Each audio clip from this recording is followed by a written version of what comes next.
Request API address, फक्त ॲड्रेसची काय करतो आपण या ठिकाणी रिक्वेस्ट गेट करतो, म्हणजे आपल्या मेलसोबत आपला काय केला पाहिजे, ॲड्रेसही सेंड झाला पाहिजे आणि सिटी. ओके क्लिअर इथपर्यंत. द सेट कंटेंट काय ठेवलं आपण, hi please help me urgently, here I attach my location. लॅटिट्यूडमध्ये आपण लोकेशन ॲड केलेलं आहे, लॉंगिट्यूडमध्ये आपला लोकेशन. ओके त्या ठिकाणी काय करतो विथ ओपन abc.png. आता abc.png म्हणजेच काय आहे, आपली फाईल जी आपण कंटिन्यूस काय करणार आहे, अपडेट करणार आहे, म्हणजेच की आपली काय आहे इमेजची पिक्चर. ओके ती आपण एका व्हेरिएबलमध्ये स्टोअर केलेली आहे आणि ती फक्त काय करते मेल सोबत अटॅच करून देते with format RB. RB means read binary. Binary का, कारण इमेजच्या फॉर्मॅटमध्ये आहे. टेक्स्ट फाईल असेल तर फक्त आर मोड यूज केला असतात. ओके मग इमेज डेटा इक्वल्स टू काय करते dot read image data type काय आहे, इमेज dr. ओके आपण कुठून सिलेक्ट करतो, आपल्या इमेजच्या डायरेक्टरीमधून, आणि देन ही काय केलेली आहे फक्त attach message add attachment image data main type image आणि sub type image type. Okay सगळं फक्त मॅचेस आपला जो मेल आहे त्या मेलसोबत आपण अटॅच करून घेतलेला आहे. Then with SMTP SSL SMTP gmail.com. आता आपण हा काय करणार आहे, मेल ॲक्च्युली सेंड करणार आहे आणि आपल्याला सक्सेसफुल मेसेज येईल, मेल सेंड सक्सेसफुल. ओके आता हा मेल सेंड सक्सेसफुलीचा पॉपअप कुठं आलाय, इथे जेवढे जेवढे प्रिंट स्टेटमेंट असतात ना, ते प्रिंटिंग स्टेटमेंट आपल्याला कन्सोलवरती डिस्प्ले होते. ओके ज्यावेळेस आता मोड इक्वल्स टू डिस्प्ले, तर डिस्प्ले मोड म्हणजे ज्यावेळेस आपल्याला सिस्टमचा लाईव्ह कॅमेरा ऑन असेल त्यावेळेस आपण काय करतो, डेफ प्लॉट मॉड्यूल ॲक्युरेसी.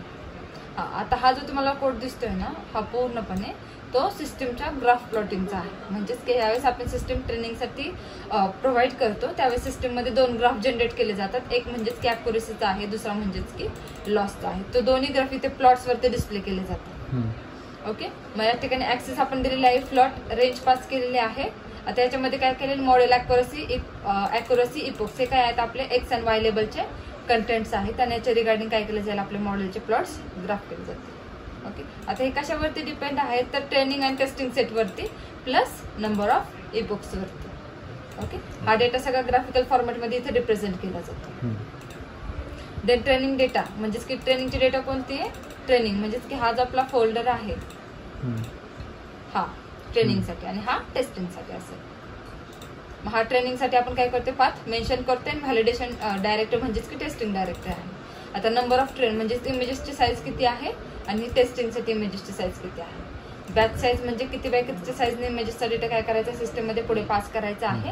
आणि नंबर ऑफ इपोक्स किती लावलेले आहेत आपण, फक्त 5. Okay then training data generation म्हणजेच की आपल्या सिस्टममध्ये काय करायचं आहे, डेटा आता रिस्केल करून घ्यायचं. जशी आपली इमेज असेल तसा डेटा काय झाला पाहिजे, रिसाईज झाला पाहिजे. टार्गेट साईज काय ठेवलेली आपण 64x64. इमेजचा मोड कोणता आहे, बॅच साईज मध्ये पास केले म्हणजे आपली बॅच साईज किती आहे 32. देन कलर मोड ग्रे स्केल आहे. क्लास मोड कोणता ठेवला आपण, कॅटेगरी, म्हणजेच की कोणत्याही टाईपची एम्ब्युलन्स सेक्टर डिटेक्ट असेल किंवा नसेल. देन व्हॅलिडेशन डायरेक्टर म्हणजेच की टेस्टिंग डायरेक्टरसाठी पण सेम आपण डेटा काय करून घेतलेला आहे, बॅच मध्ये डिवाइड केलेला आहे. ग्रे स्केल हा कलर मोड ठेवलेला आहे इमेजचा, क्लास मोड कॅटेगरी. आणि या काय केलेल्या आहेत, सीएनएनच्या लेअर्स अप्लाय केलेल्या. सीएनएनच्या लेअर्समध्ये फर्स्ट सिक्वेन्शियल लेअर आहे, सिक्वेन्शियल डेटा पास करण्यासाठी. Model dot add conversion 2D. आता याच्या ठिकाणी आपण बॅच साईज 32 ठेवलेले आहे. Then kernel size 3x3, activation relu function आहे आणि इमेजेसचा input shape 64x64.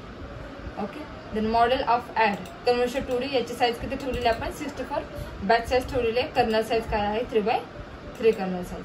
Then model dot add max pooling layer काय करते, तर आपल्या सिस्टममध्ये जेवढे की मॅक्सिमम पिक्सेल आहे ते सिस्टममध्ये पुढे पास करण्यासाठी आपण या ठिकाणी मॅक्स पुलिंग हे लेअर यूज केलेले असते. ओके आणि ड्रॉपआउट म्हणजेच की एखादा पिक्सेल किंवा एखादा नोड कोणत्याच इमेजेसच्या पिक्सेल सोबत मॅच करत नसेल तर तो सध्या काय करायचा, ड्रॉप करायचा. ओके जे वरच्या 2 लाईन आहेत ना त्याच्यामध्ये डिफरन्स काय, फक्त बॅच साईजचा डिफरन्स आहे. ओके ओके आता बघा